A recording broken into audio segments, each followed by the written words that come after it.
बिस्मिल्लाहिर्रहमानिर्रहीम।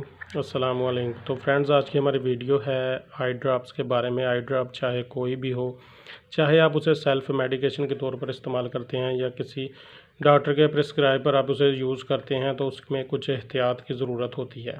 हमारे एक फ्रेंड्स ने हमें बताया कि हमने ये एक ड्रॉप इस्तेमाल किया है, कुछ दिन हमने इस्तेमाल किया है, हमने उसे सेफ जगह पर रख दिया या फ्रिज में रखा, तो उसके बाद हमने उसे यूज़ किया तो हमारे आँखों में रिएक्शन हो गया या एलर्जी हो गई या कोई इन्फेक्शन हो गया।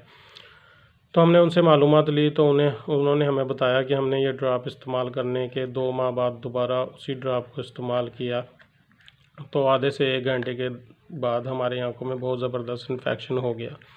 तो हमने सोचा कि ये इन्फॉर्मेशन इस गलती के बारे में आपको भी देनी चाहिए कि दोस्तों, अगर आप आई ड्रॉप का इस्तेमाल करते हैं तो बहुत एहतियात की ज़रूरत होती है आई ड्रॉप के इस्तेमाल के बारे में। और इस एहतियात के बारे में हर आई ड्रॉप के पैक पर भी मेंशन होता है कि बोतल खोलने के बाद या आई ड्रॉप खोलने के बाद आप उसे ज़्यादा से ज़्यादा 3 से 4 हफ़्ते यूज़ कर सकते हैं।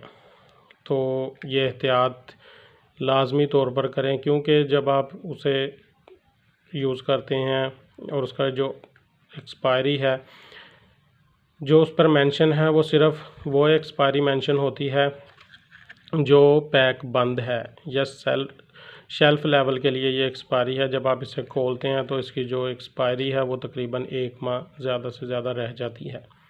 तो अगर आप उसे दोबारा इस्तेमाल करते हैं तो वो किसी भी नुकसान की सूरत में आपके सामने आ सकता है, जिस तरह के हमारे उस फ्रेंड्स के साथ हुआ। तो एहतियात करें, कोई भी आई ड्रॉप या आई ऑइंटमेंट, कोई भी इस तरह की चीज़ अगर आप इस्तेमाल करते हैं तो उसे 1 महीना इस्तेमाल करने के बाद डिस्पोज़ कर दें या घर में से अपने बाहर फेंक दें या उसे ज़ाया कर दें। तो ये इन्फॉर्मेशन थी आई ड्रॉप के बारे में। अगर तो आपको लगता है कि ये अच्छी इन्फॉर्मेशन है, दूसरों तक पहुंचनी चाहिए, तो इसे लाइक करें और इस इन्फॉर्मेशन को लाजमी तौर पर शेयर करें।